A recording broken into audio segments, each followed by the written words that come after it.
You're listening to Fishing the DMV with your host, Thomas Ahrens.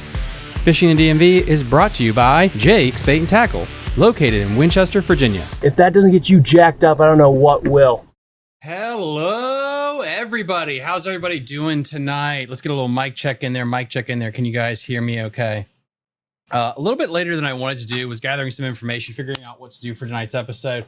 Had a guest cancel on me, no fault of his own. Guy's got a family, he's got a life. I completely understand. It's not worth coming out to see it, little old me. But yeah, if you guys could just, before we get started tonight, as always do these Monday Night Lives, please let me know how everything sounds.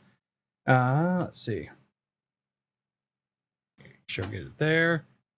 Oh, sounds like there was a shooting in New York. Oh my God. Shooting in New York might want, yeah, I don't know if there was a shooting or anything. That's wild if there was actually a shooting.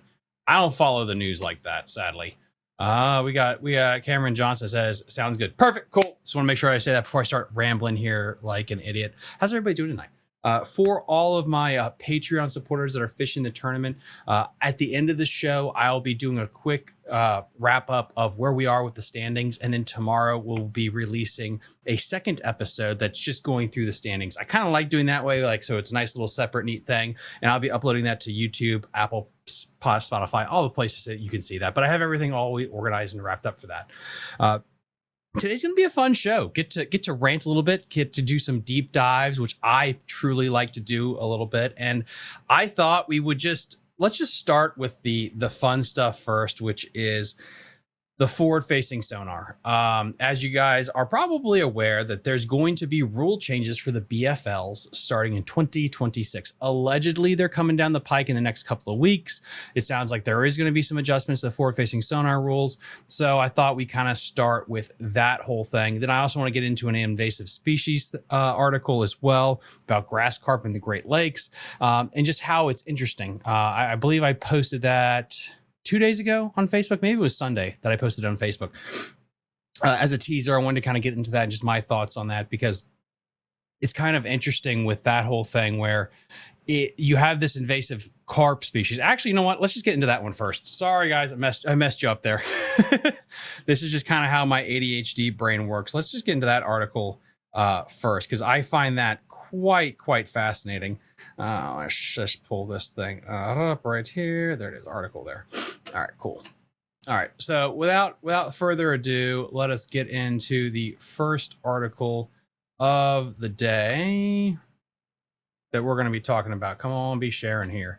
Let's just share the entire screen. All right. Let me see if that gets up there. Perfect. All right, cool. Love the old StreamYards, man. It's acting so slow.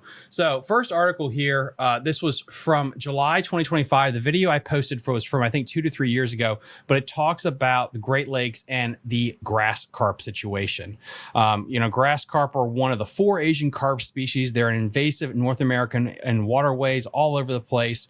They can eat. And this is a quote from the article here. They have a major ecological threat to the environment. They are voracious appetite for aquatic vegetation, plankton, and vertebrates, and they can consume up to 40% of their body weight daily. In Ontario, there is no established breeding population of invasive carp currently exists, but scientists emphasize that this is only a matter of time before this changes. The whole article goes into the issue that they are facing at the Great Lakes with the grass carp being, again, an invasive species. This is a high-risk area for us. Alex Price, a senior biologist with the DFO's invasive carp program, told CBC News, we haven't found a grass carp. Make sure I get that put right there. We haven't found a grass carp this year with our program, but that's a good sign. It tells us there are very few carp in the waterway sampling. This is up in Ontario. Let us get into the part that I thought was really spicy. All right, down here. All right. The establishment of grass carp in the Great Lakes would be catastrophic, he said, noting that fish were introduced by humans in the 1960s as a cheap way to remove vegetation from agricultural ponds. However, they have proven to be so ravenous that farmers often restore to cabbage once the ponds are sourced clean of vegetation. Their purpose is to control vegetation. Vegetation is what makes up our wetlands. Those wetlands are central habitat for our native species. In other words, the introduction of grass carp would be like having one more uninvited guest to the party, overrun with invasive species, creating a tipping point that could push the ecosystem in territory. So why is it's allowed for the Department of Wildlife Resources for Maryland, Virginia, the Carolinas, North Carolina, South Carolina, Tennessee? We'll just dump this shit in our waterway. It's fine. That's my question. There's a great video. I think I put it on my Facebook talking about this intrusion of grass carp. Again, it was from a couple years ago. But this whole article talks about how this thing will absolutely devastate and destroy the ecological systems that are right there. They're an invasive species. They're a problem. However, if North Carolina does it, it's perfectly fine. We don't count that as an invasive species. If South Carolina does it, that's perfectly fine. If Tennessee does it, nope, that's good. That's fine there. If ponds in Virginia, Maryland, if they put grass carp, because technically so far they're supposed to be mules and they're not able to reproduce allegedly, but they can also eat 40% of their body weight in grass, plankton, and microbes a year. Okay. So let me reread that. Due to their voracious appetite for aquatic vegetation and plankton, they can consume up to 40% of their body weight daily. 40% of their body weight daily in algae, plankton, and vegetation.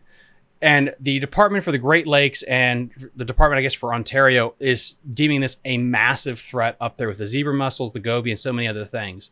But yet all the states in the Mid-Atlantic are like, no, this is a great way to get rid of stuff. And is it just because they're saying like, because we do it, it's not considered invasive? And this was like really the question I just wanted to ponder to everyone here too, before we get into the forward-facing sonar talk. And this is what I guess gets me frustrated is you'll see people throw non-native, invasive, all these different like terminology that we want to throw around on social media about what is what. And that to me is just fascinating, because it seems like we need to have better hard set rules as a society. Because it just seems like I have a great episode with Dave Miller, who's way up north in Connecticut, where they're fighting the good fight with spraying. The spraying's getting so bad, it's killing off osprey, it's killing fish. That's how much they're spraying the grass. And it's because the government up there labeled it as all grasses are going to be considered invasive. Even native ones, they're now considering invasive because then they have a carte blanche to spray. So I guess from what these articles have taught me, what I can read the tea leaves is we will just deem something invasive if we don't like it. Hard stop. 2 states up, they'll consider a grass carp invasive. But if we dump it into the waterway, that's not technically invasive. Now, again, I do agree that there is some nuances to this. There are some situations where maybe grass carp are good, but we've had Odenkirk on this show before, and he said anecdotally, it's interesting, once all these grass carp from these different places died off, all at the same time, you saw water willow come back. Look at Lake Frederick. When I did that live stream with Big D TV at Lake Frederick, there's water willow everywhere. Occoquan Reservoir, water willow everywhere. Lake Anna, the hugely overdeveloped Lake Anna has water willow everywhere. It's beautiful. And isn't it interesting? It's like once all the grass carp started to die out, all the grass started to come back and the fishing got better. Now, they did replenish the grass carp populations in certain places, which we'll see what that does in 5, 6, 7 years. But it's this idea that it's okay if we do it, but anyone else do it, it's a problem. I don't know, dude. That really rubs me the wrong way. And I really wanted to bring this article to people's attention because I thought it was interesting that, they're calling this a huge issue up at the Great Lakes. And there's probably people up there that if they'd like to come on the show and talk about it, it's just fascinating to me that they're citing that it's going to destroy a lot of the fish species up there and it's going to destroy the grass beds. But then down here, we're going to pump 100,000 of them right in there. It's sad. It really is sad to me. Aaron Ball already dumped the blue cats. What's some grass carp on top of that? I mean, yeah. And I've had biologists on the show before that have spoken that baby blue cats, they have dissected their stomachs and they find grass that they, at that juvenile stage, I think it's under 12 inches, that they eat a lot of invertebrates and they also eat subaquatic vegetation. And so you think, what are they doing to the fishery? What are grass carp doing to our lakes and reservoirs? The whole purpose of a grass carp is to eat everything. And they don't just eat grass. They do eat lily pads. They do eat emerging water willow. And they dirty up the water And when they dirty up the water and you get that clouded sediment, it makes it so there's no light penetration and you don't have SAV growth. And that's not good. That's when you get these mud piles, these mud pools, and it's really sad. But again, I just thought that article right there was very interesting, talking about what was going on at the Great Lakes. I'm going to move on to the next article here. But then, you know what? I'm going to also pull this up here because this is just a talking show with just Tom tonight. Call number is 667-307-8583. We are also, at the end of the show, before I get into my tournament standings, we're going to do a reaction video. We are going to listen to Randy Blaukat's newest 8-minute video talking about... 8-minute video talking about forward-facing sonar up on the St. Lawrence River. It's only about 8 minutes. I just want to, I don't think I've actually had broken down one of his videos on my channel before. So I thought that would be fun as well.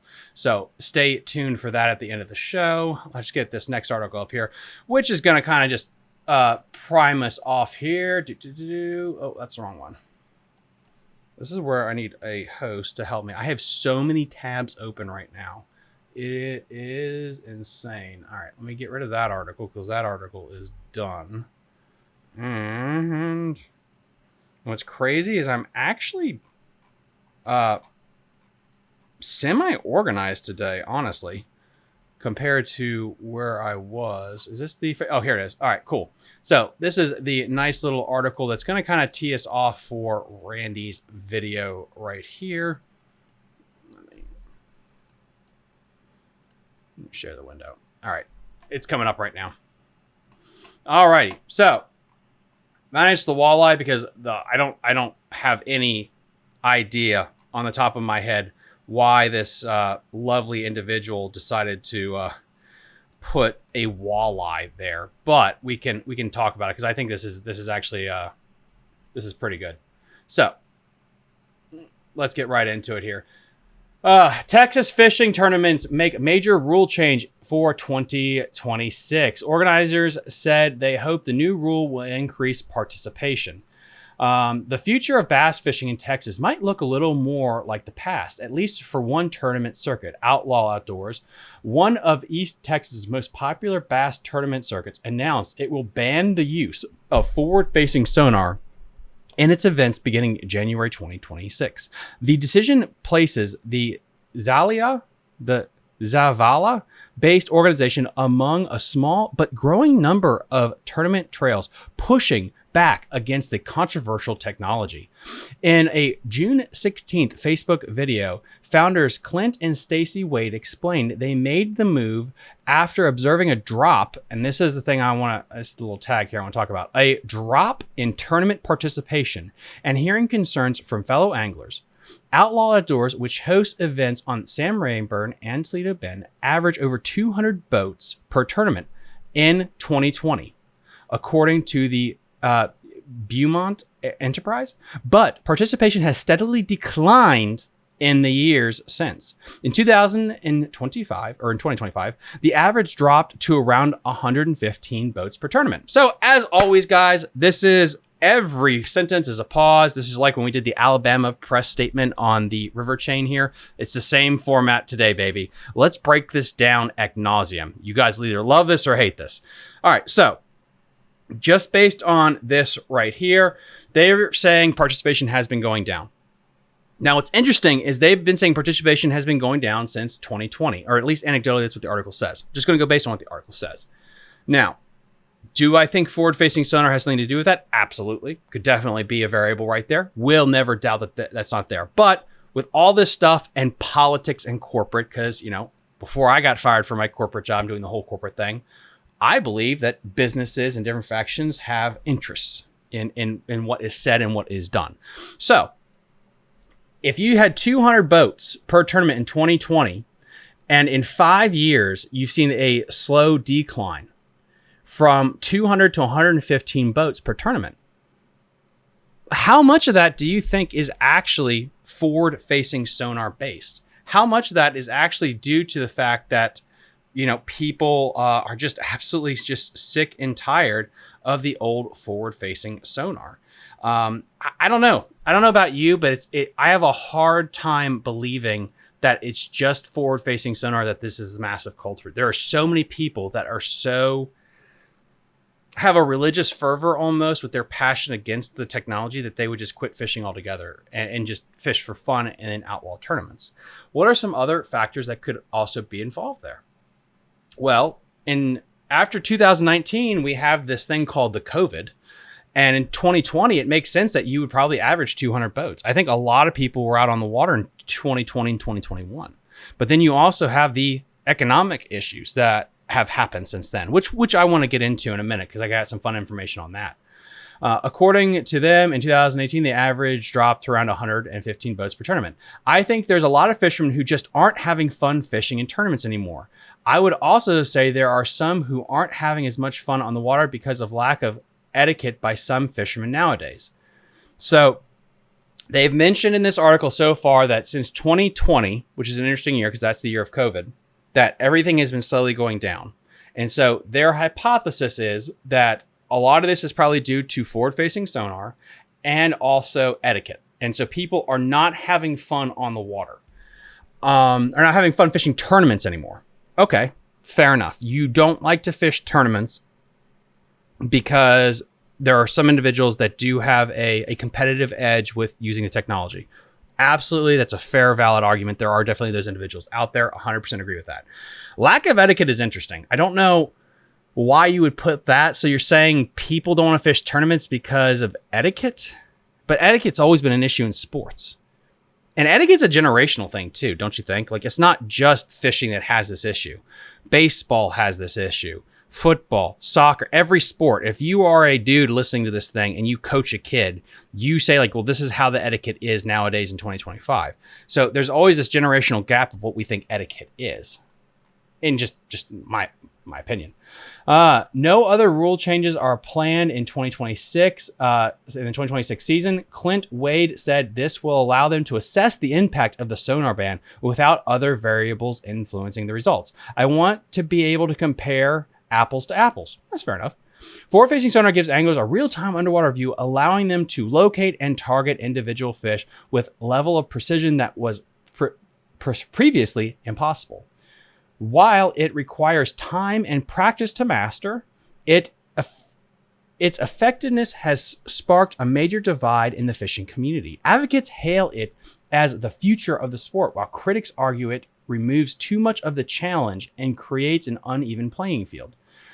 That's a very, very fair thing. Stacy Wade describes the technology as the elephant in the room and said it has sparked frequent conversations among tournament organizations and anglers alike. We have flip-flopped our decisions back and forth many times, trying to find something solid to tell us this is what we are supposed to do.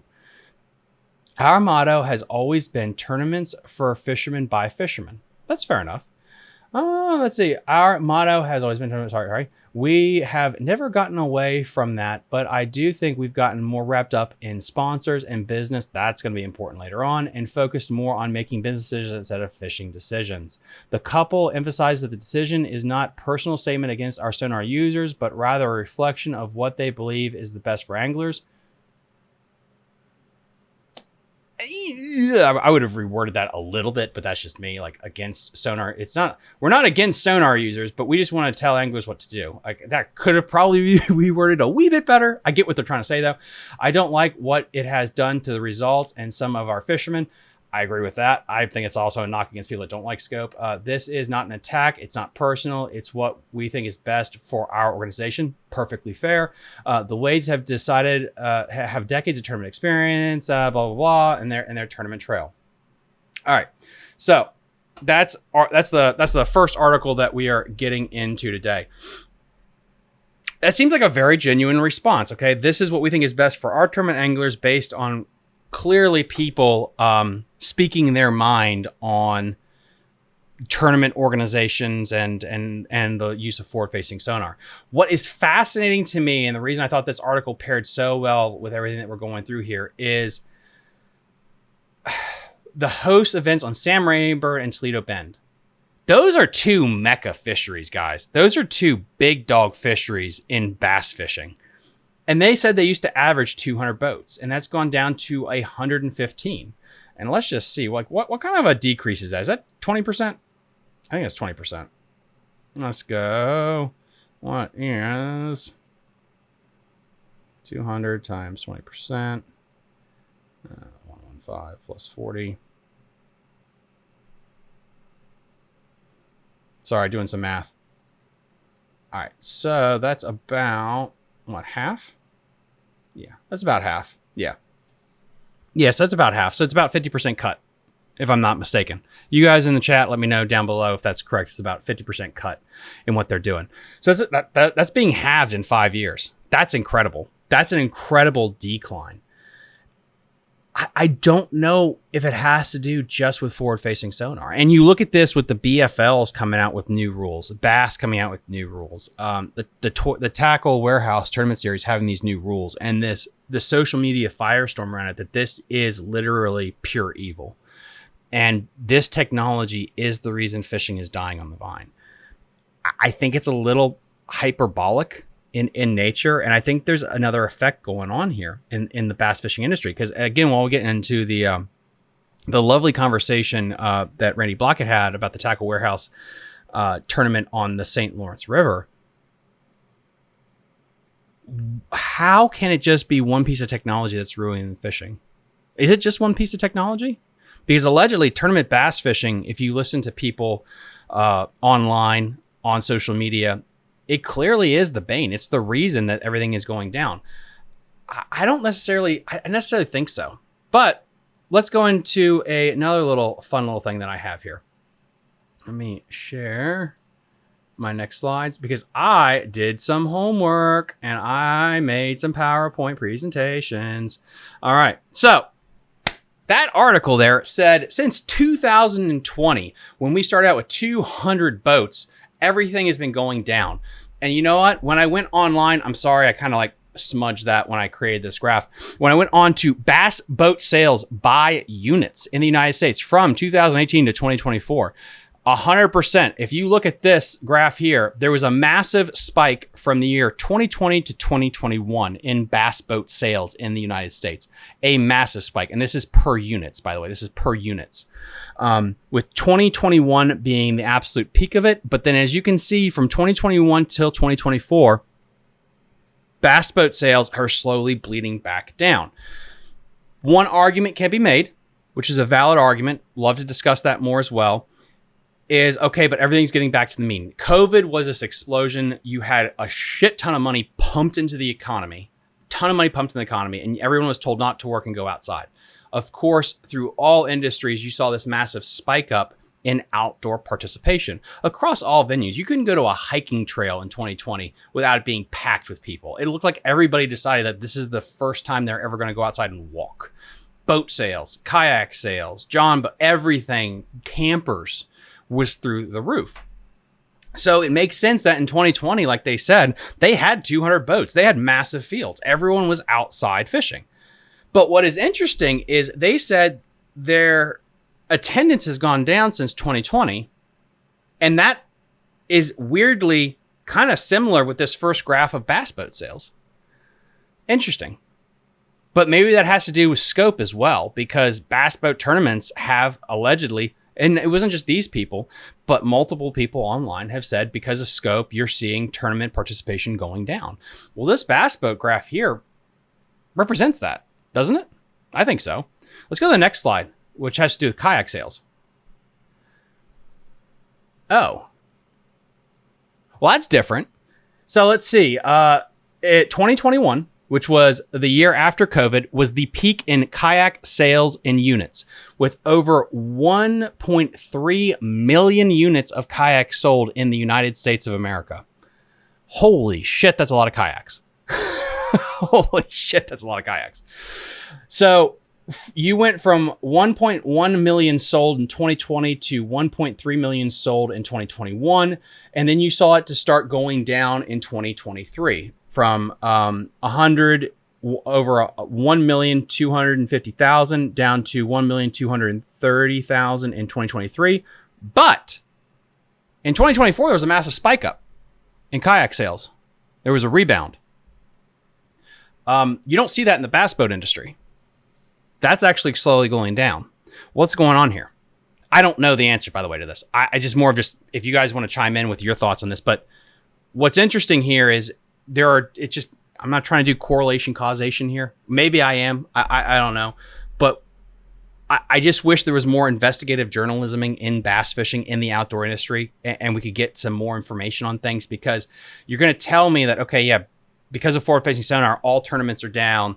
And I look at bass boat sales. Yeah, you're right. Everything is going down. It's clearly because of forward-facing sonar. But then kayak sales are exploding.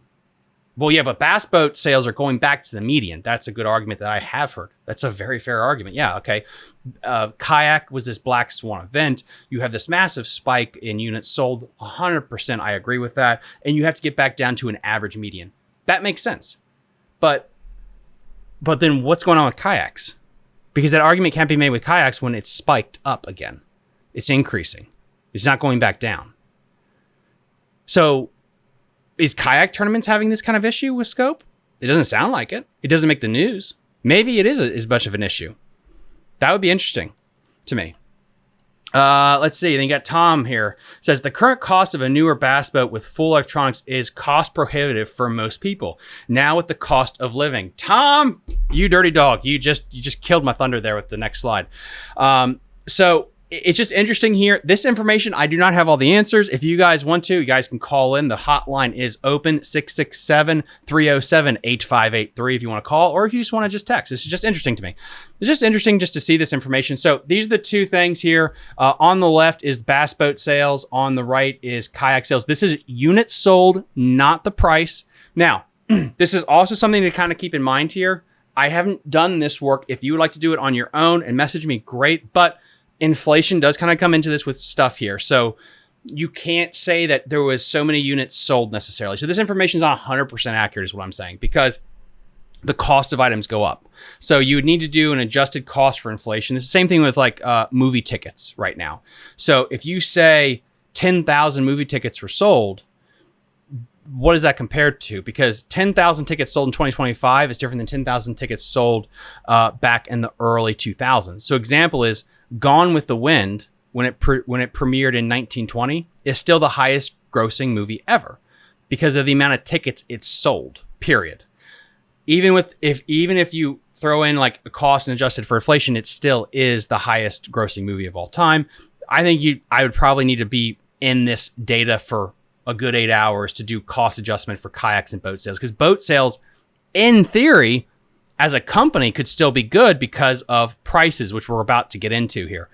But from just units sold, which I think is important because it means how many people are actually getting boats, how many people are getting in bass boats.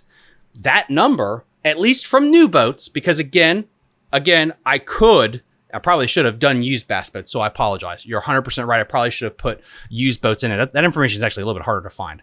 But if you guys can get that to me, that'd be great. It's going down. Is this having to do with scope?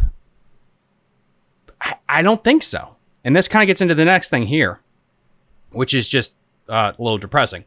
So I ran some stuff here, which was really interesting. And part of it, one, is inflation. In 2018, 2 years before the COVID, when inflation, everything went through the roof, a brand new Ford, just basic Ford F-150, cost $27,000. And at 2025, an F-150 XL costs $39,645 or $39,000 to $41,000. And I have my other notes here somewhere. Let me go pull them up here. There we go. Perfect. So that is over a 44% increase in the price. So since 2018, the price of getting a truck to tow your boat has gone up by 44%. Why is that important? Well, if you want to get that brand new Skeeter or that brand new Ranger, you need a tow vehicle. If you're going to get a kayak, you don't necessarily need a brand new truck to tow a kayak. Many things can tow a kayak, or you can throw it on top of your vehicle. So this is the one barrier to entry to people that want to get into bass boat fishing. Do you own a boat? Do you own a vehicle that can tow with? Well, the price to get a truck, I don't know how people that do landscape and construction do it right now, because like to get like a 350, it costs over $100,000 to get a 350 to tow. It's insane. So just to get a vehicle so you could tow your brand new bass boat if you got it, it's close to $41,000. Let's get into the price of a Ranger. A brand new Ranger in 2018, a Ranger Z520 fiberglass Comanche, cost between $40,000 and $50,000, give or take MSRP, depending on where you went. In 2025, that bad boy right there cost $86,000 to over $100,000. Guys, that is remarkable. That is an absolute insane jump in price, to go from $40,000 to $50,000 brand new to close to $100,000 for a boat. So if you were starting from absolute scratch and you got the truck and you got the boat, you're over $100,000 in the hole, at least. If you're going used, you're probably still $100,000 in the hole, give or take, if you're going fiberglass. Now, this is if you are probably going to try to go compete in the Bass Opens, the Tackle Warehouse Pro Tour, BFL events.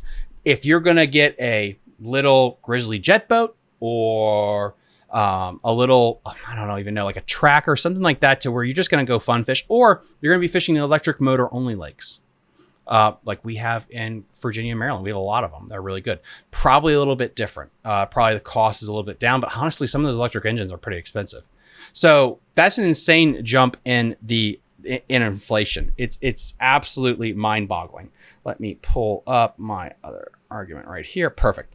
So I want to get back to this real quick here, just because I just want to kind of throw you some stats here that I kind of messed up on.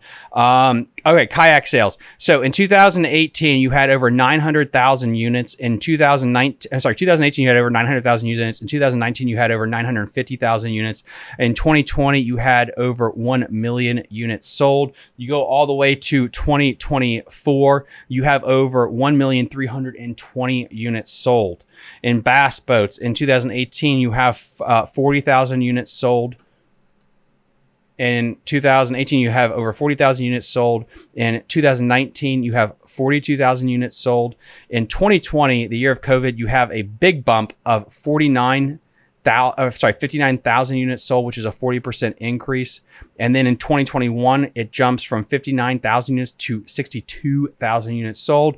And in 2022, that goes to 55,000 units sold. It's dropping back down. In 2023, it keeps going down to 51 and then 48,000. It's just plummeting right back down to its mean. Now, the reason, again, I wanted to do units sold is how many people are getting out there and are actually fishing. So if you look at it from a kayak numbers, now granted, I just did, and what I documented was just kayaks. I didn't try to specify bass fishing kayaks versus inflatable, because talking to people at Jake's Bait and Tackle and local stores, not all of them go out there and buy a bona fide 120 or what have you. They want to go fishing, and they go to Dick's Sporting Goods and they just buy a kayak and they grab a spinning rod and they go fishing. So I wanted to make sure I counted them and not try to split the baby too much on that, which again, maybe it could be an issue with my data. 100% would be lenient with that there. But my point is, if you have in 2024, if you have 1 million, over 1 million units sold, that's a lot of people getting out there and fishing. And anecdotally, I know so many people that have commented, and just like how many more kayakers they see nowadays. So I think what's interesting is, from a fishing standpoint, it sounds like fishing is relatively healthy. There's a lot more people that are just fishing, quote unquote, whether it's a jet boat, bank fishing, kayak fishing, jet boat fishing, electric. There's tons of that. What is dying on the vine is the bass boat side of things, allegedly, which is 100% due apparently to forward-facing sonar. But there's something else here. And this is what I think the canary in the coal mine is. My generation, the millennials, by the end of 2024, home ownership, let me pull up this article I found this from. Where is it? Okay, this is from the Times. This is from the Times article. I'll put a link in the episode description to this article as well. By the end of 2024, home ownership rate for those under the ages of 36 has declined to 37.3%, the lowest level since 2008. I wonder what happened in 2008. Over 50% of millennials and Gen Z report having a side hustle of some sort to make ends meet. This, I'm not going to be talking about, we're not going to get into the weeds here of, okay, but I'm fine and you just got to work. That's not the point. I'm just talking from big picture, Let's just look from a mile high at this data. Let's say this is 100% true. Again, this is the Times article. Could be wrong 100%, but let's just assume, benefit of the doubt, that this bad boy is correct. What do you need to have a bass boat? We don't talk about this. Where are you going to put the damn thing? You just got that brand new Ranger. You just got that new Skeeter boat, 21 foot. You just got that new Ranger. It's a 520. That's 20, 21 feet, 22 feet. You need a garage. You need a place to keep it. You're going to do that at a duplex, at a rental house? Will they allow it? What if you're living in an apartment complex? It's all you can afford. Home ownership, in my opinion, this is an interesting thing to me here. How much does home ownership affect bass boat sales? If you don't have a place to put your bass boat, why would you buy a bass boat? If you need a side hustle to make ends meet, you can't afford a brand new truck or a used truck to be able to pull the bass boat. So I think there's something going on with the economy that we truly aren't talking about because we don't want to talk about it if you're in industry. If you talk about it, it's like saying Beetlejuice. If you say Beetlejuice 3 times, he's going to appear. And I think it's the same thing. Like, no one in the fishing industry, look at ICAST. If you tell or ask anybody, hey, how's the economy doing? No one at ICAST would be like, it's shit. We're all going to be out of a job. So no one's going to say that. It's a tough economy. But this is so interesting to me that you're seeing this correlation here where apparently people of my generation, listen, I don't own a big fancy farm. I really don't. I'm blessed that I got a boat that, my parents helped get for me when I was 16, and that old sucker still goes. But if it died, I can't afford a brand new boat. I just can't. It's expensive as hell. And I work hard, and that's fine. And I'm not trying to poo-poo it, but to be able to afford a $100,000 bass boat, that's not a smart financial decision for me. I think me and my wife might want to have kids, in the next couple of years. How could I justify a bass boat? And that's what's interesting is there's so many people when you get out of college, that spending age, that's really hard for them. It's a special set of people that can make that leap financially to do it. So I think when you go back again and you looking at these decreased numbers here, I think there is, maybe again, I could be wrong, correlation causation between the peak of units sold in 2021 to where we are with millennials and Gen Z, where only 37% own a house. So only 37% of people, based on this article, have a place to put a brand new bass boat. Unless you have some parents, some really cool parents or some friends that let you keep it somewhere, you don't have a place to put it. And then if you could afford the boat, do you afford the truck that actually can go with it as well? I don't know. I just think that's kind of interesting to kind of keep in mind there when we get into it, that I don't think it's necessarily just forward-facing sonar, because on the kayak side, forward-facing sonar is there. People, you don't see the same complaining about forward-facing sonar on the kayak side of things with the Hobies and the Bassmaster kayak trail and all these different kayak trails. There's some murmurs, but that's about it. No one really cares. I mean, if you look at all the tournaments that have happened, like NVKBA is a great example. I believe last year, half the winners of the events didn't have forward-facing sonar on their kayak. And when Mike listens to this or somebody else from NVKBA, they can catch me on that. But a good portion of them didn't have scope. This year, there have been a couple of people that have won without forward-facing sonar. I won without forward-facing sonar. I almost drowned on the Shenandoah without forward-facing sonar. I think the guy that won the Shenandoah event, Cole, he doesn't have a motor or anything. He's like old school, like he feels the water and can tell you your temperature kind of deal. All right, let's get into some of these questions here before I move on to the next thing. I know it took me 3 years to realize my first kayak wasn't exactly what I wanted, and that's when I traded up. 100%. And that's the thing is, if you get a kayak or a plastic boat or an aluminum boat, it will cost you between from $0 to $5,000 for a brand new spanking kayak, depending, versus $100,000 with a bass boat. Again, is the kayak expensive? Yes, but everything is relative.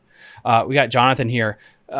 Co's are running to kayaks, not new boats. Combination cost, forward-facing sonar, and higher interest rates. No, 100%. And Jonathan, thank you for bringing that up right there.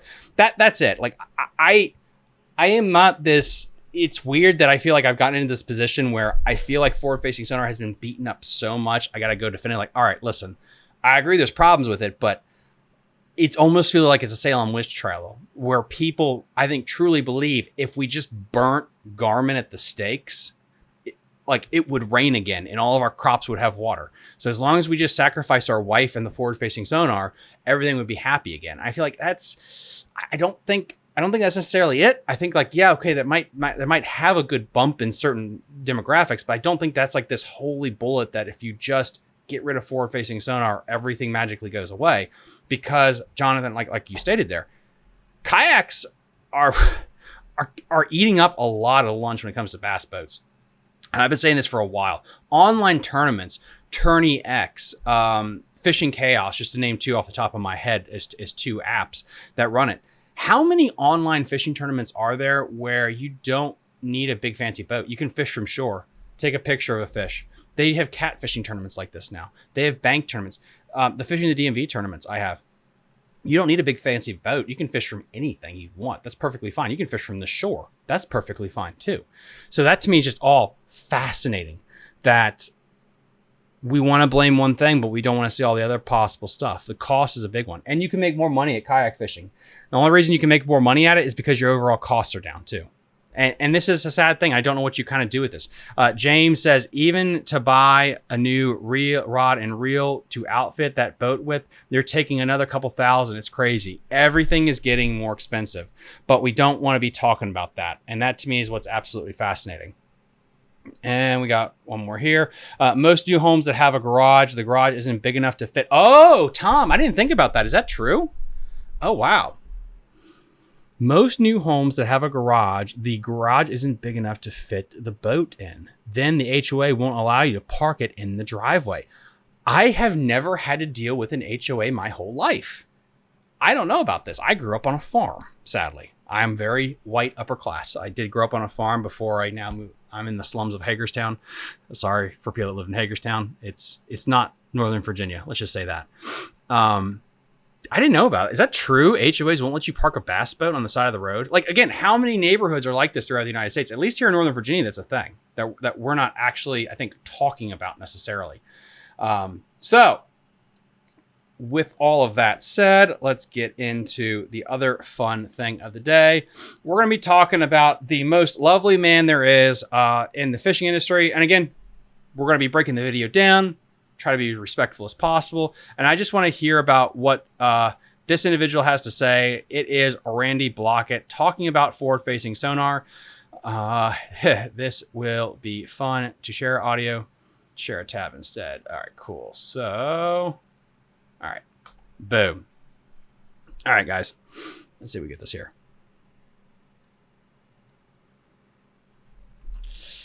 Oh, this is going to be fun. Let me get the screen right. All right, cool.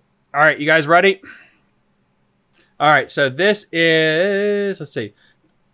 This video is what happened at the St. Lawrence River MLF tournament last week is pathetic. And I know where this kind of starts. So let's start at like the 1 minute mark here. All right, cool. Here we go. They have a deal where you're allowed to use the... All right, sorry about that. Here we go. Pause it. Back it up a little bit. Sorry. We've had some really good channel growth over the past 6 months, really. So thank you very much for that. I really appreciate that.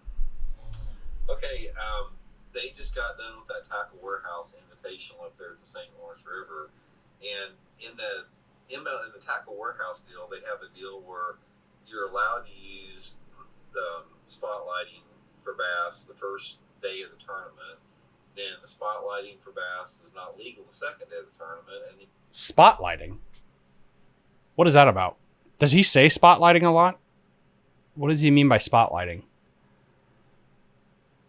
Does he mean like spotlighting deer? Huh. Spotlighting bass. Let me check with a friend. Hold on. He said... All right. So, interesting. So, yeah, when he means is spotlighting, he means like spotlighting for deer. So that he's clearly saying that to have a negative connotation with forward-facing sonar. JP, yes, yeah, I believe, and we're gonna replay this back. I believe that's what he means. Spotlighting for bass the first day of the tournament. Then the spotlighting for bass is not legal the second day of the tournament. Okay, so let's just break that down real quick. spotlighting for deer. Basically, this is in a nutshell because I haven't deer hunted in 12 years, I think. But allegedly, what spotlighting for deer is, you would actually have a massive flashlight or a torch, a big spotlight. You throw that on a deer and it basically pauses it, so it's afraid to move. And then you can then take your rifle, crossbow, bow, whatever you want to do to blow them away. So the spotlighting makes hunting easier, allegedly, because you just shine that light on them, it freezes it, and then you can blow it away with a rifle. How is that comparable to forward-facing sonar? Because if I hit a fish with the cancer beam, with the FS beam, I'm not shooting it with a 7mm. You know, the difference between hunting and fishing is like, if I see a buck, if I see a 10-pointer in my deer stand and I get close enough for a shot, I'm not then trying to convince it to eat a lure. I'm not trying to piss it off to get a lure. That part, that decision, the deer doesn't have.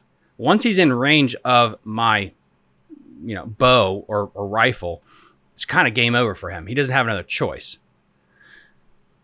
But scope, even if I see the fish, doesn't mean I can catch him. I still have to convince him to eat, or I still have to aggravate him to eat. That is interesting. And then we got Cliff here. We got Cliff hunts, by the way, guys. I've never heard that before, and it doesn't make any sense. Jonathan, both cheating in his eyes. Okay, Jonathan, that's fair enough. Yeah, okay, that's fair enough. So he thinks he's trying to make that as a correlation. Okay, interesting. Let's keep going here. I don't necessarily agree with that analogy there of it being, because again, hunting is an analogy there. I think the better analogy for scope for hunting would be if you could see where the deer were. That's it. You just leave it right there. If you somehow had a GPS tracker, and this is not even the best analogy, to where you could see on your phone where the deer are, you still have to then find them, like get close enough for a shot, which means there's still the variable of you could spook it. You would still have to set up downwind. You'd have to get in the right position, but you know that there's a big buck in this generic area. But then from after that intel is taken, you then still have to do the natural fundamentals of hunting to make it work. Maybe that's a better analogy, but let's continue here with what Randy has to say. And then you can use it the last day of the tournament. So here's my point that I'm break it up, so I'm sorry. Spotlighting for bass the first day of the tournament, then the spotlighting for bass is not legal the second day of the tournament, and then you can use it the last day of the tournament. So here's my point that I want to make to all the people out there that say these guys catch them just as good without forward-facing sonar. And I wanted to comment on this a little bit more. The second day of the tournament, when they had the no forward-facing sonar, 58 of the 88 anglers in that tournament that caught fish. I think there was 90 people in the tournament. 2 of them didn't catch anything the whole tournament. I don't know if they broke down or whatever. But anyway, 58 of the 88 anglers had a smaller bag the second day of the tournament when forward-facing sonar was not allowed. 58 out of 88, guys. Now, that doesn't surprise me at all. I'm surprised there wasn't even more, but that sort of gives you a good indication of the people that were using forward-facing sonar in that tournament versus the people that weren't. I mean, those, more than likely, those 30 that did not, that had an equal or larger bag the second day, they were probably fishing with real bass fishing techniques. Okay, hold on there. Okay, so what he's saying is the first day of the competition is Tackle Warehouse. Day 1, you can use scope. Day 2, you can't use scope. Day 3, you're back with using scope. Day 2, there was a huge drop off in the bag weights. 100% that makes sense. No question there. Scope does make you more efficient. It makes you statistically more efficient to be able to do your job. Period. End of story. I completely agree with that. In theory, a live scope tournament gives you a higher probability of catching a bigger bag for that body of water, especially when you're up on the Great Lakes. And I think it also depends on the time of year. I think JP is in the chat, I think still. If that's the right JP I'm thinking about, by the way, sorry. But yeah, I think there's certain times of year when they're spawning again that you can just smoke them without scope as well. But in general, there are lakes. Lake Frederick up in Front Royal, scope certain times of the year, 100% will help you catch the biggest bag possible in that lake. So I agree with that so far. Yeah, absolutely. More than likely, those 30 that did not, that had an equal or larger bag the second day, they were probably fishing with real bass fishing techniques, like spinner baits or jerk baits or top waters or whatever. And those people were fishing with real techniques, spinner baits, top water. Can't you use those techniques with scope too? Is he saying that you only use a jigging minnow with scope? Because I know guys that use top water with live scope. They can see a school over cane piles and they know, like, okay, this is where I'm going to throw my big ass plug to try to get them to come up. Interesting. The 58 guys that had smaller bags, no doubt, were using the spotlighting technique for bass. That's the predominant, way to catch them up there. Spotlighting technique for bass. Wow. So trying to give him the benefit of the doubt here. Spotlighting technique for bass. So he's just saying, like, just using scope. That's just so weird, like how he's trying to separate it out. Like if you're using a spinnerbait or top water, you're not using a spotlighting technique. But then I guess a spotlighting technique is differently from that, which I'm assuming is drop shot, jigging minnow, that kind of crap. But in theory, any technique in theory could be used with scope or spotlighting.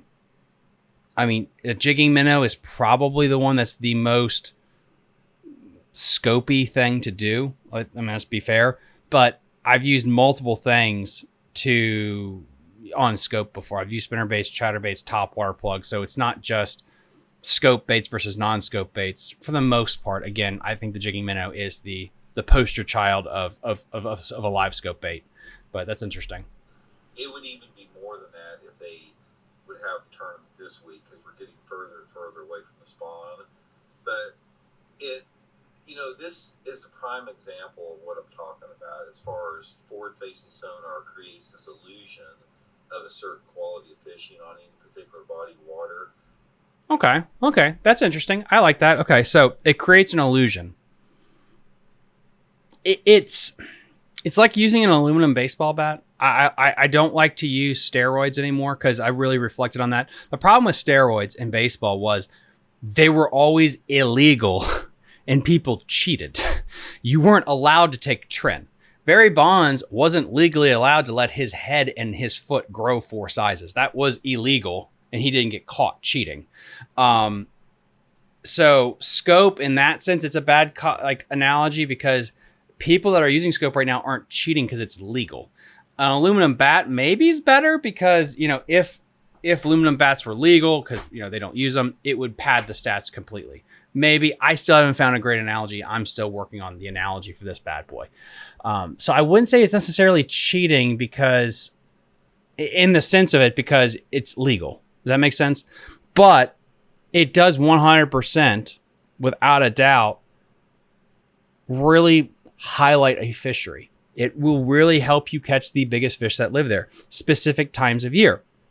Again, with all of our lakes, I think I did this already in an episode, all of our lakes are getting older, and when lakes get older, they get cleaner. They get a lot clearer. There's less shallow water habitat.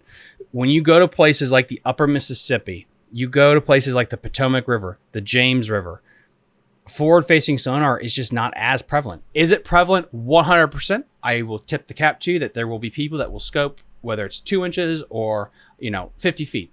But you're going to get more of a balancing out if you go to bodies of water that still have a very good shallow water bite. And a lot of that's right now is our tidal water estuaries. That's why they went to Albemarle Sound. Granted, that's a bad example because the guy that won with scope, but there are a lot of people in the top 10 that didn't necessarily use scope 100%. James River, the guy that won it, Mr. Poche, won it without scope 100%. Potomac River, there are a ton of people in the top 5 that did extremely well without scope there on the Potomac River. And then the list goes on and on. But if you go to lakes like Lake Erie, if you go to Smith Lake in Alabama in the summertime in the heat of June, when you get these fish pulled off floating in the middle of nowhere, yeah, the only way that you can effectively target them is with scope. And so I've always been like, how much of it is live scope versus the places we go, and is there a combination that we can kind of balance it out? Because if you go to Lake Fork or Toledo Bend in February, yeah, no bleep like it's going to be won that way. The last time Bassmaster was at Lake Gunnersville, it was won without forward-facing sonar, and I believe that last time Bassmaster was at Lake Gunnersville, I don't think every manufacturer had a live scope. I believe it was just Garmin that had the monopoly, so to speak, on the quality black box. I could be mistaken. You guys can let me know in the comment section down below. But that was one in grass, or a lot of people in the top 5 were in the grass. So I don't necessarily think it's just, again, bodies of water are so important, having good quality bodies of water. But if we can't do habitat restoration in a lot of our bodies of water, if we're going to spray away every piece of grass we have, and we're going to get rid of every lay down and every stump, and nothing is left but, moss back fish attractants, that's going to be the easiest way to catch them. It's going to be the most efficient way. But I do agree so far that, like, I mean, I think he's coming with a little bit of a negative slant, but yeah, it's going to show off a body of water better. Which, is that a bad thing to show off a body of water better? Lake Frederick, again, in Front Royal, people thought that place sucked. A lot of people did. And then scope comes around and people realize, oh, these fish are chasing herring in the middle of the lake. And all of a sudden, there's a ton of people that fish there now. Like, oh, this is a place really good. Lake Mooney in Fredericksburg, Virginia, same thing. Tons of alewife, I believe, that are in there. And forward-facing sonar has really made that place shine. Without forward-facing sonar, would as many people fish there or want to fish there or have, this is a bad word, fun? Would people have fun fishing there? I don't know. Let's continue with what he's saying. When you're tapping into that population of fish out there that are just, hanging out in their deep water sanctuaries that they need to be protected in. Not Deep water sanctuaries that need to be protected in. I need to get caught up on my Randy Blaukat lore. Deep water sanctuaries. If you guys want to call in, you can. 667-307-8583. Deep water sanctuaries. Okay. So I believe what he's saying is fish in deep water need to be protected. They shouldn't be allowed to be molested, and forward-facing sonar allows fish to be molested. Is that correct? His thought process there? Okay. True, but I think forward-facing sonar has shown us a lot of interesting things that have been debunked about fish biology, behavior, and all that. And that, why are they out there? It's not just because they feel like they're molested on the bank or near the shore. They're also there because there's food. They rest. We're learning that more big bass spawn out in deeper water. They spawn in treetops. They don't spawn in a stereotypical place. It's such a small population of fish that actually do that, which is fascinating to me that this scope has been allowed us to do. So I don't know if it's sanctuary. Interesting. But if he's thinking like there are fish that shouldn't be molested because of scope. Now, I think this is a great argument that if somebody wants to come on that fishes for walleye or striper or crappie, I think this would be a fascinating thing with a put and take fish species that's maybe protected or whatever. I think that's a fascinating conversation to have about the effects of live scope, because if you're crappie fishing for big females, and you can specifically target the biggest female crappie to pull out of a body of water, I mean, does that give you a higher chance of hurting the crappie population? Probably, right? If you can target the bigger ones and then catch them, you would have a statistical advantage. And I'm sorry, that's different than a bass tournament, because I might be catching the 6-pounder, but I'm putting it back in the water. Yes, there's a mortality rate with catching it, but the mortality rate for catch and release, regardless if it's catch photo or catch weigh, I want to let you know a secret. The mortality rate is way lower than if I catch and put it in the cooler to eat. So the mortality rate on a crappie fry or a walleye fry compared to a catch weigh release or catch live well release tournament, it's completely different. So I think there could be a good argument to be made there, 100%. And again, depending on the size of the body of the water. Let him continue here. I'll back up just a little bit too, so we can catch it. Need to be protected in. Not anything that's really, surprising to me. Surprising to some people out there, because apparently there's a lot of people out there that think that forward-facing facing sonar is just another tool like a plastic worm that doesn't have any impact whatsoever on people's successes. But we've seen this repeatedly. Who is he talking to? What is he talking about? Of course it has an impact on people's success. I'm confused. Like, so, of course it's not a tool? Yeah, it is a tool. Just like a worm. It's a different type of tool. I wouldn't use a plastic worm as the example. It's no different than, I don't know, side scan. Like, I guess I would a better example be like comparing it to other kind of electronic, like, I don't know, spot lock, side scan. I think spot lock, oof. Spotlock is a hardcore player, man. I don't think we give Spotlock enough love. It's a hardcore player fish, just for the relaxing fun. I know I have a lot of river rats probably in my comment section. What Spotlock has done is such a game changer, and I know because like the Upper Potomac right now is always super high and muddy, and to be able to Spotlock an area and not be on the trolling motor is a godsend. It's so freaking nice. I almost want to put scope in that same comparison there with that, but I don't know if that's the proper one. But let's continue here with what Randy has to say. I'll back up a little bit. There we go. Successes, but we've seen this repeatedly for the last 2 years. Is the periods of certain, if they have some type of a period limited, to using it or not, the weights are always smaller when they don't have forward-facing sonar. Agreed. Another thing along the similar lines here, guys, I want to comment on this, is one of my subscribers, so much of the stuff that I do on my channel, my subscribers and my viewers send me, news, what's going on, which I really do appreciate that, guys. I mean, anytime you guys hear something that's newsworthy, please feel free to shoot me a private message about it. That's how I keep up to breast a lot of it, because I can't follow everything. But anyway, one of my subscribers sent me a little video clip of this one YouTuber out there that he was talking about the fact that it's not fair for anybody to take forward-facing sonar away from the younger anglers today, because that's all they know how to do. And this dude, I watched the video, he wasn't there. There was nothing beyond that. It's like, it's not fair that you're going to take forward-facing sonar away from these anglers, because that's how they learn to fish, and they don't know how to fish up on the bank. So therefore, it's not fair for you to take their spotlighting machine away from them, because that's how they learn how to fish. I'm trying to figure out some benefit of the doubt here with what he's saying. Again, if you guys have thoughts, 667-307-8583. I'll open up the phone lines here in a second. So a random person that we don't know who it is messaged him and said it's not fair. Organizations want to take away the spotlighting box from the young people. They don't know how to fish the bank. I don't think that's necessarily true. I think young anglers do know how to fish the bank. Are we saying Trey McKinney doesn't know how the hell to fish the bank? Is Brandon Polnick considered young now, or do we call him an old guard? My God, that's scary to think Brandon Polnick's an old guard. Good God. Is Jacob Wheeler an old guard now? Because he can catch them both ways. So I'm a little confused. Like, what does he mean by young anglers? Like high school age, college age, rookie level? What is our definition of young? Because we have professional anglers.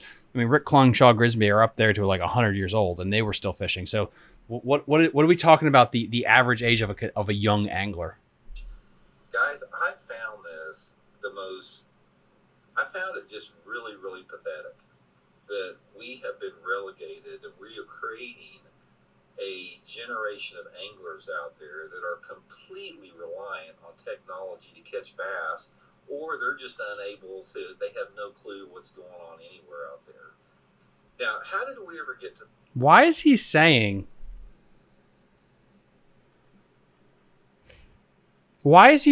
that basically all young anglers are retarded and they just use a video game? Without a video game, they suck. That's very spiteful. And I don't understand. Like, there are a lot of good anglers out there that can also catch them. Like, the college program is extremely good. Extremely good. To that point, how did we ever get to a point where we are creating a generation of bass anglers that don't know how to do anything about that don't know how to do anything other than look at a video game screen. If people don't see that as inherently messed up, I don't know even what to say about it.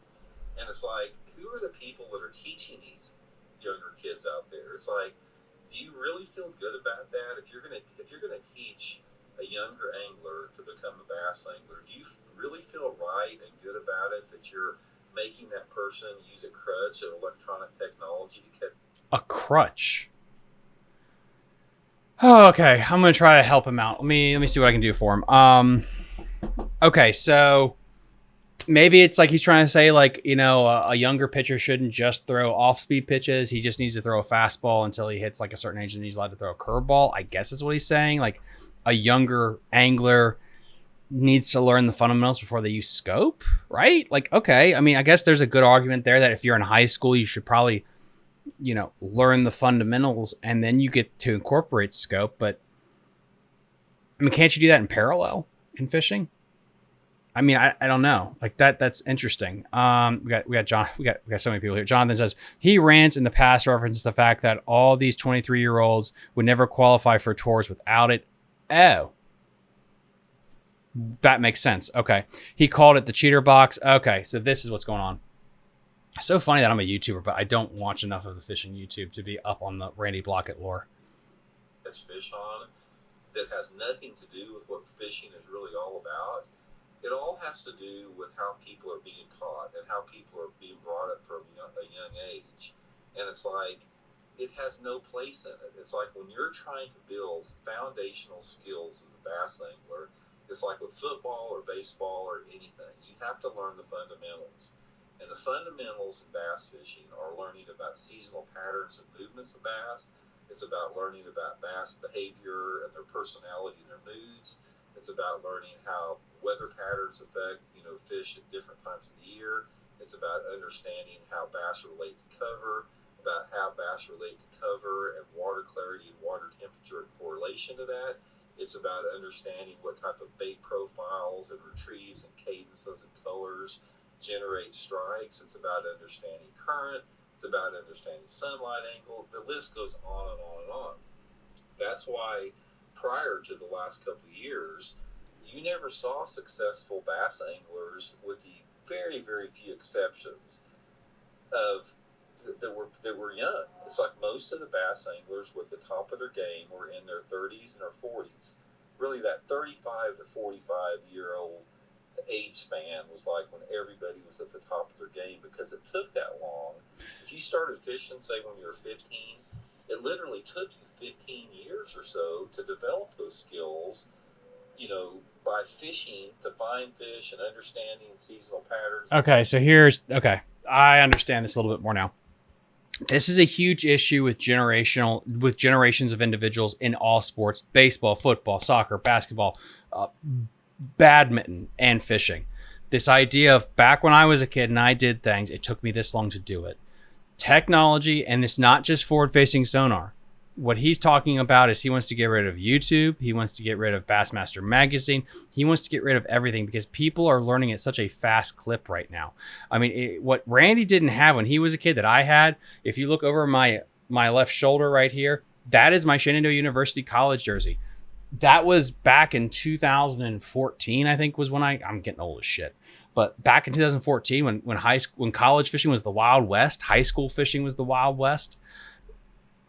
Now fast forward to what college bass fishing is in 2025, where you get Alabama, I think you almost get like a full ride, right? You get good scholarship money to be a professional college bass angler, so to speak.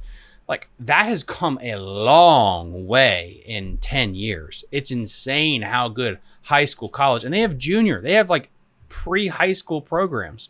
And if he wants to make the baseball analogy, because I taught baseball for 16 years of my life, it's how I paid my bills. Travel ball has blown the hell up. You basically at age 6 are told, like, hey, guess what? We think you're going to be a pitcher. This is your position until you die. And we're going to prep you for the middle school team that is connected to the high school JV coach that knows the high school coach who might know a college. So at age 8, you're dialed in to know what you need to know, and you get the coaching, the help, everything. So by the time you're ready to make that leap into college, you're a polished, lethal point of the spear. we can talk about the moral implications about that, because I don't think it's necessarily good and healthy to become, you know, a professional at 8 years old, because you're going to get burned out. A whole other things there. But what's ending up in all the sports is you're getting people that have, well, a lot of injuries because they're being overworked at a young age, but also their fundamentals are solid as shit because they've been doing it at a higher level with good coaching, because parents will put their money somewhere. If they're not going to put the money into live scope, they'll find a coach. You know how many people, I have so many parents that don't know anything about fishing because they didn't grow up in fishing, but they have a son or a daughter that's passionate about it. They're like, hey, listen, we didn't grow up with this, but we love our children and we want them to be good at it. Are there coaches? Are there guides? That's a whole other show that I think I've done in the past where people were upset. Like, well, you know, if your parents don't know anything about fishing, that just sucks for you. And you should suck at fishing. I had that in my comment section. Like, yeah, you shouldn't get a guide. Your kid should just suck, because unless you come from 8 generations of outdoors people, you're not allowed to be a part of this club. Really nasty things. But to my digression from that, if you're not going to tell parents to put the $1,300, I'm sorry, like $2,000 into a black box, they might put that $2,000 into a guide or a coach, whatever you want to call a coach versus a guide. I feel like that's really splitting hairs, to get their kid better refined skills. The money will go somewhere to give people an advantage, especially at a younger age. And so when Randy is talking about, well, it took me, or it took our generation 10, 15, 20 years, absolutely. Information and technology wasn't there. Without scope, your learning curve now as a youth is so much quicker than it was before YouTube, before social media. Now, is Randy saying we should get rid of Facebook and YouTube and ChatGPT and all that other stuff and go back to black and white, the 80s? Okay, that's wishful thinking about the good old days of fishing or good old days of football or baseball, but let's be real, we're never going to go back there. Whether we should or should not, it's not happening. So do I feel like that there would be no good young anglers if we just got rid of scope or his cheater box? I think that's not fair to young anglers, because there are some good ones. Now, granted, would they have the advantage they have on the older generation? Absolutely not. I agree there that if you look at the statistics, which I've run on my show multiple times, every generation, the next generation has a better absorption of technology. And this goes in from boomers, Gen X, millennials, alpha, all of them. Each generation gets better at absorbing technology and evolving. That's just human evolution, I guess, in a nutshell. My first year of college was the first year there was a big debate on, like, should kids have a computer in school? Isn't that funny? And now look at where we are with technology. And then when I did my MBA, that was my second year of my MBA program is when COVID happened, and we went fully remote. And I haven't actually worked in an office really since then, or done anything since then. So it's interesting. Hold on, Barry P. Why would not having Lioscope somehow disadvantage anyone? That's what we're talking about here. And going through a lot of different seasons to be able to actually compete. Whoops. And that's the way it should be. That is because it took that long. Sorry, forgot to share my screen. My bad.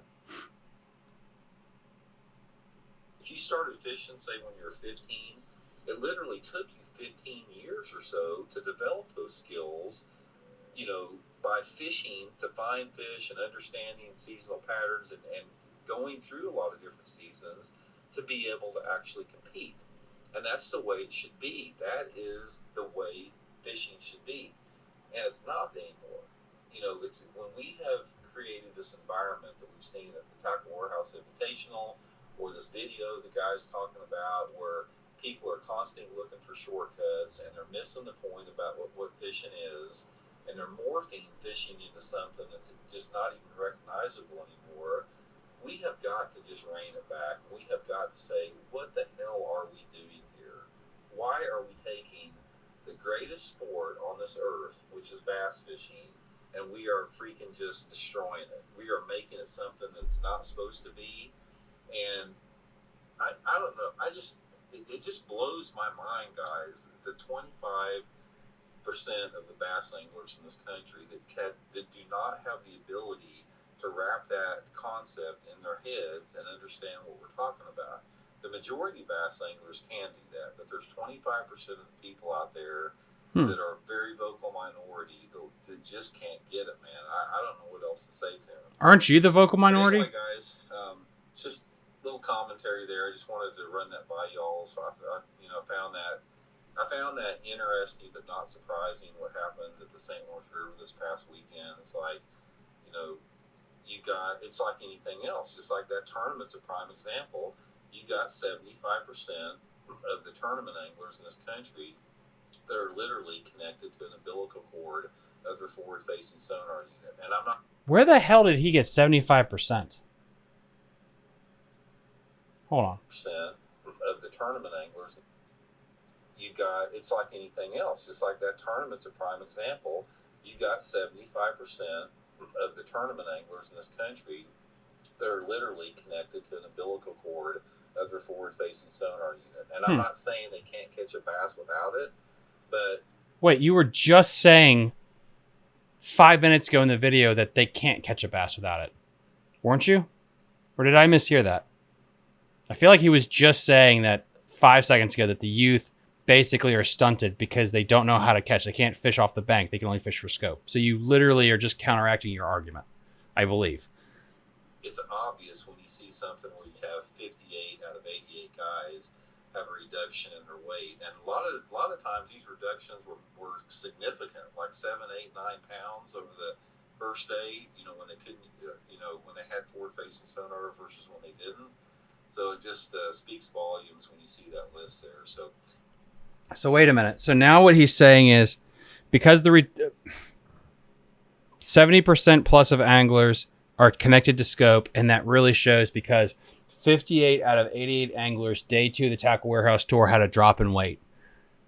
My argument is correct. No, because you just said earlier in the video that scope is like steroids where it's going to pad the stats. So I'm confused there with that part of your argument. Where are you saying that if they didn't use scope at all through the tournament, their weights would have gone up consistently? I mean, in theory, they could have gone up consistently, but I don't think they would have reached the same heights, right? Like if you're saying you're going to catch, 20 pounds each day with scope, and then maybe without scope, maybe it'll gradually get better each day, but it's never going to hit the same overall. Like that to me doesn't make any sense. The reduction almost always happens on day 2, regardless of scope or not. Bad argument. Yeah, I think there's a better argument to be made against fishing with scope, but that one's confusing. And then of course we got to go right into here. Said it once and I'll say it again. Everyone just wants instant gratification. Let's look at a screen instead of actually fishing for fish. They're both fishing, I believe. The new generation is all about... Oh, this is a fun one here. Well, yeah, actually, we're going to finish out here in the comment section before we get to the tournament. The new generation is all about the destination and not about the trip. They aren't interested in the process. They just want the results. I can feel this person's age through that comment. There was this really cool video on social media on TikTok, which it was most interesting thing was about each generation claiming that the last generation was bad. And this guy took news headlines from the early 2000s of people on Wall Street saying like, this younger generation doesn't want to work. And then he found another clipping from the 1980s saying this younger generation doesn't want to work. And he went back all the way till I think World War II, where there's a newspaper clipping from the time saying, this younger generation doesn't want to work. So it's not just now where you have a generation that says the other generation just sucks. Barry P., if you don't think that's what he's saying, the phone number to call in is 667-307-8583. Call up on the show, boss. I'd love to hear your thoughts on what's going on here. I think that... I don't think that's what he's saying. We have to just take him at what face value about what, we can't, and this is the hardest thing with stuff like this. We're trying to look at art and we try to have our own perspective on it necessarily. And I'm biased to that too, because I'm flesh and blood. I'm a human being, but we got to just kind of take what his words at face value. And at face value, at least the back end of his statement was a little incoherent there. Let's see. I couldn't agree with you more. The multi-dimensional fisherman is just about a thing of the past. I'm a clun age dude who was taught to read many factors from sky, wind, current, birds. 100%. I think there's a lot. Look at sonar, search for structure, choose a bait, read the season, what's happening cloud wise. The new crop got to have a prize for competing are going to end up starving to death thanks to this modern technology. I mean, I don't know. That seems kind of harsh for the young generation. I mean, I do agree, like multidimensional, like you had to because you didn't have the technology, but same thing with like writing cursive. There's a great meme online about a grandparent telling their grandkid, like, they don't know how to write cursive. Their generation wasn't taught that. By the way, could you help me turn on my computer? I need to send an email to pay my electric bill. And it's like, okay, so this one skill is lost, but this other skill has been developed and grown that the next generation needs. Like, I know I help my family, my mom and dad with certain things that they have to do just so that they can function in society.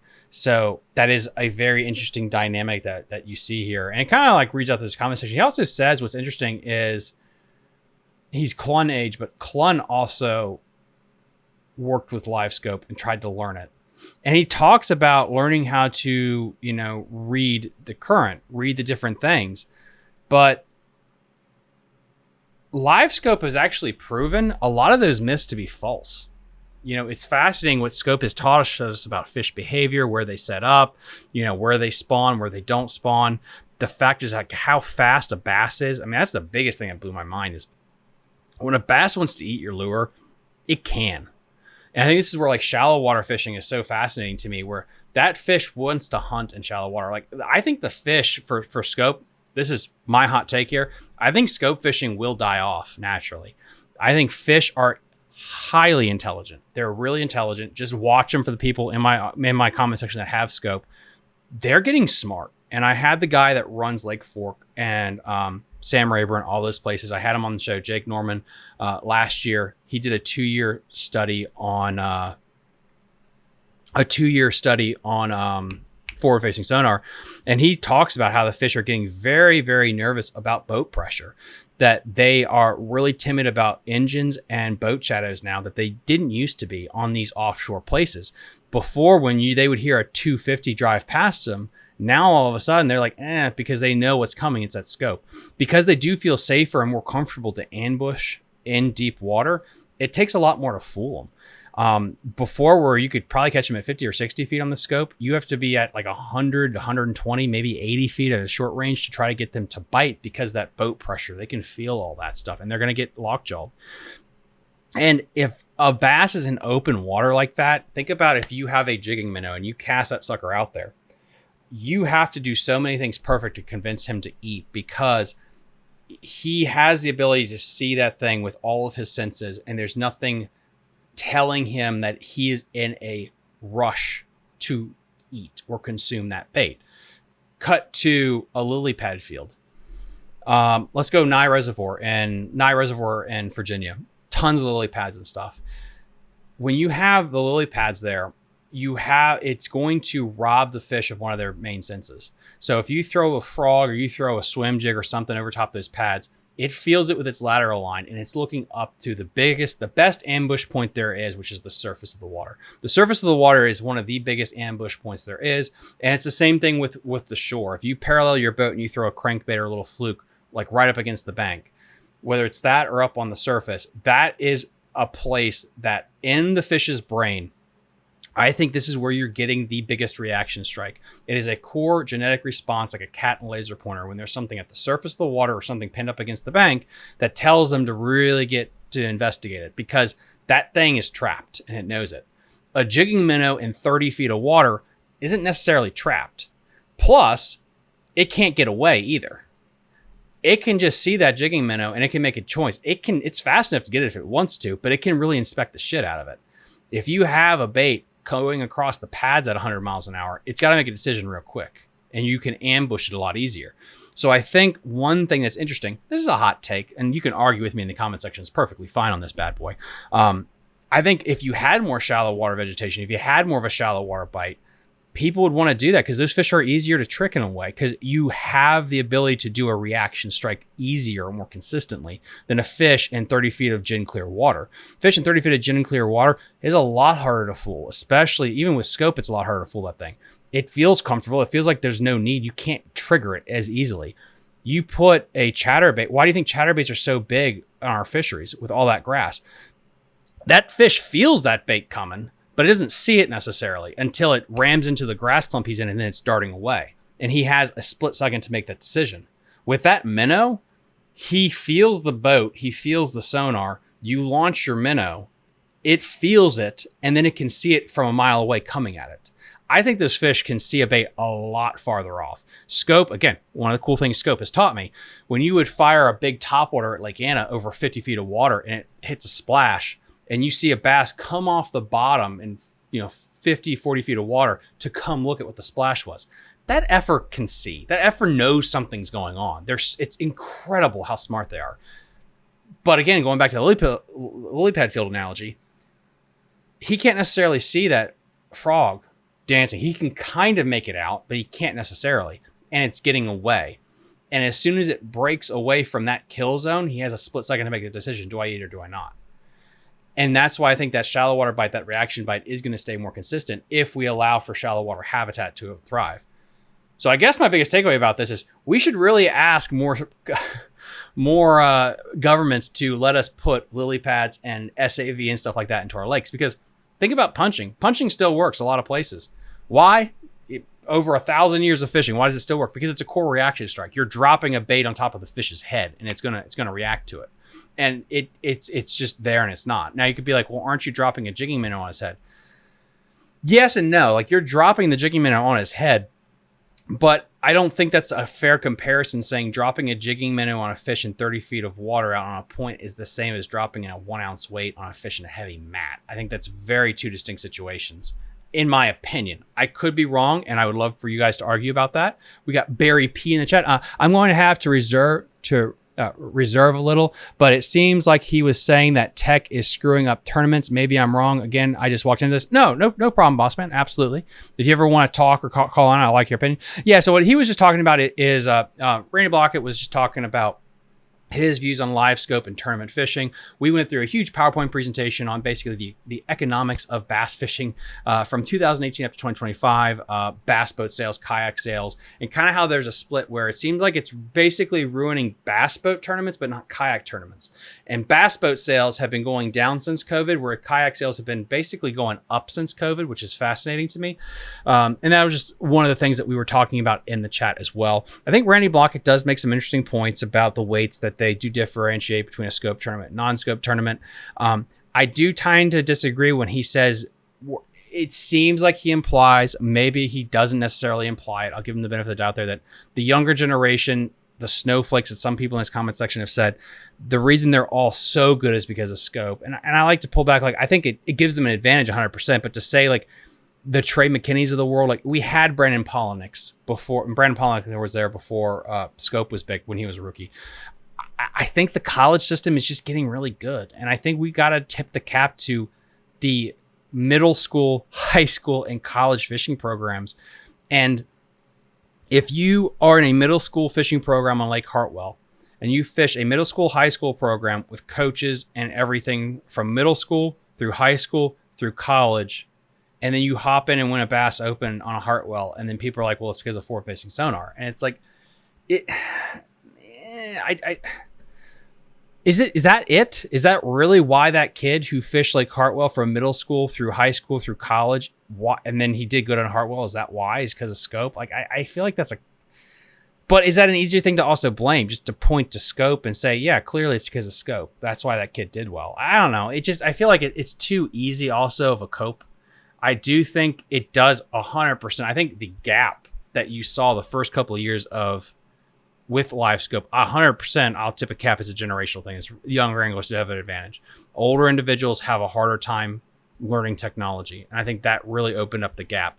But if you didn't have it, you were going to have this guard change as well. And I think we're always going to have a guard change too. I feel like that's what's weird right now. I saw something, again, on social media a week ago talking about how all your childhood heroes are gone. It was like Drew Brees, Tom Brady, Peyton Manning.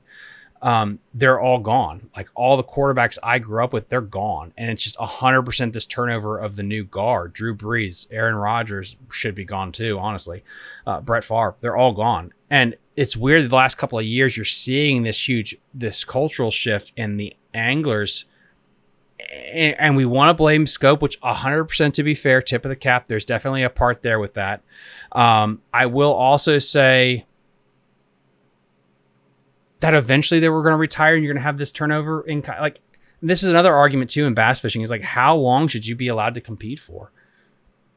As long as you can be competitive. Like, I don't know. Like, I don't think it should be said that you have a right to compete until you're 90 in the sense of like, what makes Rick Klung so cool is he was able to compete that long. He was competitive.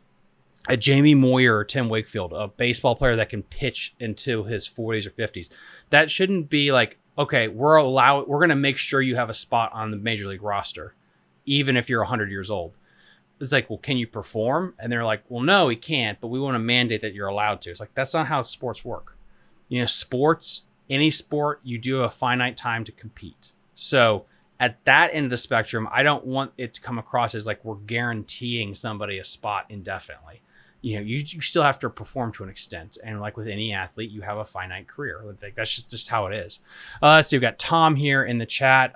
Some of the disadvantages would be when you pull up to a spot and use scope to look for bass off a point or on a submerged structure. An angler who doesn't have it may waste time during the tournament fishing a spot that doesn't hold any bass. The belief that you just point the scope and cast at a fish on the screen and put the bass in the boat is greatly overblown. Sure, it happens, but not as easy as it's being portrayed. No, 100%. And I think that's the most interesting thing about scope in general is the amount of data you get and immediate.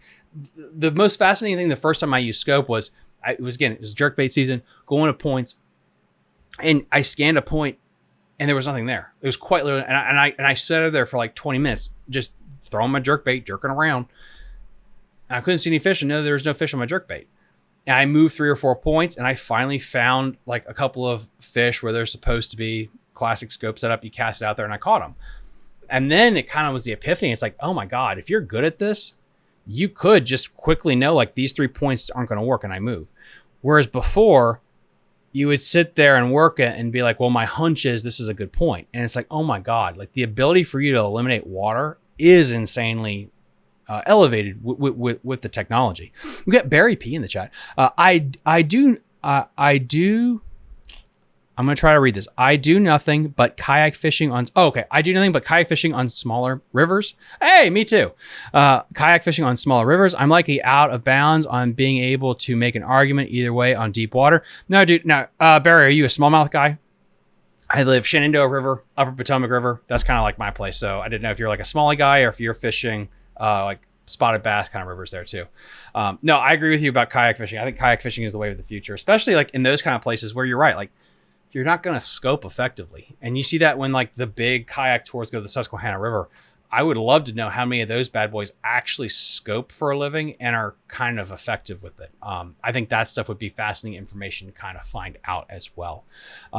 So let's just do, got one more thing that we're going to be rounding up here.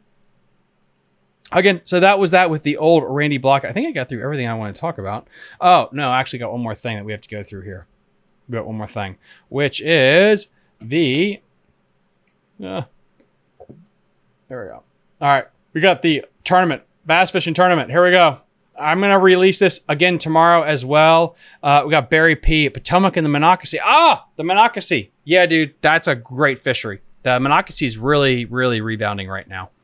I think we got Cliff and we got the Cliff, who is the Upper Potomac, I don't know, legend, river rat, however you want to put it.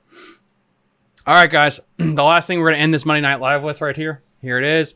We have, there we go. Here we go. The Summer Sizzler updated stats. I'll be releasing this also as a separate video tomorrow. So if you guys didn't hear it, it's absolutely okay. So first thing we're going to be getting into here is the mixed bag. All right, so perfect. All right, and I think I updated this. Yes, I did. Making sure this is the right slide. All right, mixed bag division. We're going to update it. In first place, we have Gary Duncan with 133.25 inches. We have in second place, we have Brian Health with 133.25 inches. We have a tie, baby. We have a tie. We got Barry that says Cliff and I should go fishing together. Absolutely. In third place in the mixed bag division, we have Aaron Ball with 100 and wait, what's going on here? 55 inches. Yep, this is the wrong one. I thought that was the wrong one. With the big bass, we have Gary Duncan with a 20-inch largemouth. In third place with big fish, we have Aaron Ball with a 20.5-inch largemouth. In second place, we have Steve Beck with a 21.25-inch absolute water whale of a largemouth. And in first place, we have Bruce with a 22.75-inch largemouth. This is an absolute freaking water whale stud, dude. I mean, this thing is massive. I don't know how you did that.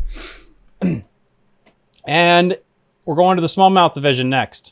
And again, guys, this will be re-uploaded tomorrow separately, so don't worry if you don't see this. For the smallmouth division, I'm going to make sure I did this all right. 31, 32. Okay, yep, this is the right one. In first place in the smallmouth division, if the tournament ended today, we have Jacob Hausman with 162.25 inches. In second place, we have Jared with 155.25 inches. In third place, we have the Riverman himself, Cliff Bennett, with 149.75 inches. In fourth, we have Jose with 143.50 inches. In fifth place, we have Todd with 142.0 inches. In sixth place, we have Joe Edwards with 134.50 inches. In seventh place, we have Matthew Gills with 131.25 inches. In eighth place, we have Toby Foster with 131.0 inches. In ninth place, we have Trey Leach with 122.75 inches. In 10th place, we have Charlie Russell, who did extremely well, I think, this weekend on the Jackson Kayak Trail, dude. So congratulations there. Well done, sir, with 121.75 inches. In 11th place, we have Douglas Spatch with 62 inches. And then we have Ty with 56.75. Now, let's get to the Smallmouth Big Fish Awards. So, as you guys know, I'm giving away 2 Smallmouth Big Fish Awards for fish caught in Pennsylvania waters, Maryland waters, and Virginia waters. Let's get with the second biggest smallmouth caught in PA waters right now is Jared with a 20.25-inch stud. That is a beautiful smallmouth. And in first place for the Pennsylvania waters, we got Jacob Hausman with a 20.5-inch beauty. That is an absolute beautiful fish. All right, let's get into Maryland waters. So for Maryland waters, which is basically all of the upper Potomac, even into West Virginia, we're just going to do that as well. Absolutely interesting here. Joe with a 19.5-inch smallmouth, beautiful fish. Now 19.5 only got him second place because this man came to play. Cliff Bennett dropping the hammer with a 21.5-inch smallmouth. This thing is a goddamn dinosaur. Absolutely a beautiful fish here. He's in first place with this 21.5-inch stud. I don't know if that's going to be topped. Let's go to the Virginia division. In the Virginia division, in second place, we have Matthew Gills with his beautiful dark black 19.75-inch smallmouth. Right now, it's got him in second place, which if the tournament ended today, all these people that won big fish would win $100 and a plaque. And then in first place with a beautiful 21.5-inch again, Ty. Dude. If the tournament ended today, again, $100 and a plaque to these guys right here. That thing is massive. We have 2 21.5-inch smallmouth dropped. Again, Virginia now showing some love. I think this might be the biggest smallmouth the past year we've had come out of a Virginia waterway, which is absolutely awesome. All right, now let's get into the side pot challenge. Well, things have changed up. We'll find out. So side pot challenge is how it works. I give away first and second biggest snakehead, first and second biggest sunfish and bluegill, first and second biggest rock bass, first and second largest crappie caught, $100 and a plaque. And then as always with all these big fish awards, each individual can only win one. We call this the Hunter Smith rule because Hunter Smith had the greatest bag ever in history and caught like 50 pounds of largemouth for his best like 8 or whatever. And he won every award. So right now, if you catch a massive bluegill and you win biggest bluegill, you can only win one of those. You can apply to all the other big fish awards, but you can't just clear the deck of that. Same thing with the largemouth. You can catch a bunch of 22-inch largemouth. I'll accept the one, and then we'll share the love with somebody else for the other 4 big fish awards. So side pot first is the snakehead. Let's go here and see what we got here. The second largest snakehead right now is Lee Wells with a 26.25-inch beautiful dragon. Beautiful, beautiful fish. I think Lee actually won. Yeah, he did. He won the Snakehead Challenge last tournament as well. So we'll see what happens there. Because right now, the man with this is Jason Church, a 27.25-inch snakehead. Beautiful, beautiful dragon right there. And now let's get in. And believe it or not now, we have other side pots. People started to catch some other side pot fish. So we got crappie now. The first largest crappie and the only crappie really in this bracket because he caught 2 that were the same size. Aaron Ball with 11.25-inch crappie. Congratulations, sir. So right now, if the tournament ended, he's in the top 5 for the tournament, the largemouth side of things. And he's also got a plaque for big fish for crappie and I believe largemouth too. Let me make sure. Let me double check that. Yep. He's got 2 big fish awards right now if the tournament ended. Plus he's getting another plaque for just finishing overall in the standings. So, dude, congratulations there. Let's go to the next thing, which would be the side pot for the bluegill. All right, so what is the biggest bluegill we got? Well, there's only been one bluegill entered in this stupid tournament. It's crazy. You guys just don't want $100 in a plaque. Right now, Aaron Ball again, dude. Oh, my God. Aaron Ball with an 8-inch bluegill. That's absolutely a stud right now for this tournament. Congratulations with that 8-inch bluegill. And right now, there's no other fish entered. No one's entered a rock bass yet. I'm actually kind of shocked by that. We got Barry P in the chat. How do we get in on this tournament, sir? So this is part of my Patreon. It's my club. If you go to Patreon, there's a link in the episode description to my Patreon. You become a club member. I do 5 tournaments a year that I fund financially out of my own pocket. I give away about $3,000 in cash prizes for each event. The events run for a certain amount of time. This tournament here, you can still register if you want to. You just need to sign up as a Patreon member, pay your club membership, and then you can sign up for the tournament. This tournament runs all the way until Labor Day at midnight. So you have all month of August to be able to participate in this tournament. And you have multiple divisions. You have the smallmouth division, and you can enter the smallmouth division or the largemouth division. You get to basically enter all of them together, and wherever you catch your fish, I'll just kind of basically sit you where you need to be sat. And we'll go over the rules here again, as always. So rules to kind of go over here. The yellow-eyed fish, I am not allowing this because there's a big turmoil in catch photo release things about people putting fish in coolers and all this stuff. And a lot of the tournament directors are nervous about this. I am implementing a new rule on my ownsies, which is if you see a largemouth with a yellow eye that's imploded, like he just ate too much Taco Bell, that's a really good chance that that fish is dead. I don't know a lot of largemouth that looks like they have to take a massive shit with that eye that's still alive. So this is what I'm doing. If you're a largemouth, somehow you caught a largemouth that looks like it ate too much Taco Bell and it's still alive, I'm really sorry for you. But in general, if it's got a big yellow eye like that, I will not count a smallmouth or a largemouth like that. That'll hopefully eliminate that from ever happening. And as always, for doing this, get yourself a kayak measuring board like this, catch photo release, put the mouth against it right there, left eye facing, a little indicator somewhere. You all know the deal with that. And then again with the mouth thing. If the mouth is a little open, I really am not going to penalize that, honestly. Again, it depends also on where the tail is. Like if it's right at the mark of 12 inches and this is the fish that's going to change it from second to first, we'll really look into that. But generally, that's going to be okay. I've had people in other tournaments, like the mouth is like completely open against the board. And it's like, dude, I can't I'm going to have to dock you a penalty. How the penalties work is if the fish is 12.5 inches, it's going to go down to 12.25 and I still count the fish. So that's kind of how that works there. So then we got Barry P that says, I'm in. Awesome, dude. Yeah, join me on Patreon and then you can join the tournament. If you have any questions, you can message me on Instagram, Facebook, if you would like. And then we got JP that says, looking at the recent Bassmaster Opens on the upper Chesapeake Bay, it doesn't seem like scope was a factor at all. Dude, the upper bay right now is... So every winter, I'm doing this now where we're going to rank all the lakes from North Carolina up to Pennsylvania. We're going to rank them all. Probably going to have to make it a 12-hour show. I think I made it 8 hours last time. It needs to be 12. But it's based on how the fisheries did that year. I think right now, for the tidal water rankings, I think Chesapeake Bay is the best tidal water fishery right now. I mean, those weights were pretty damn good. I mean, the James River and the Potomac were good. I would give them like a B+, maybe. But the Chesapeake Bay might be an A+. Like, it was on fire. I was pleasantly surprised with how well those weights were for the upper bay. They were really good. And I am trying to get, and then also, guys, I have reached out to, Dylan,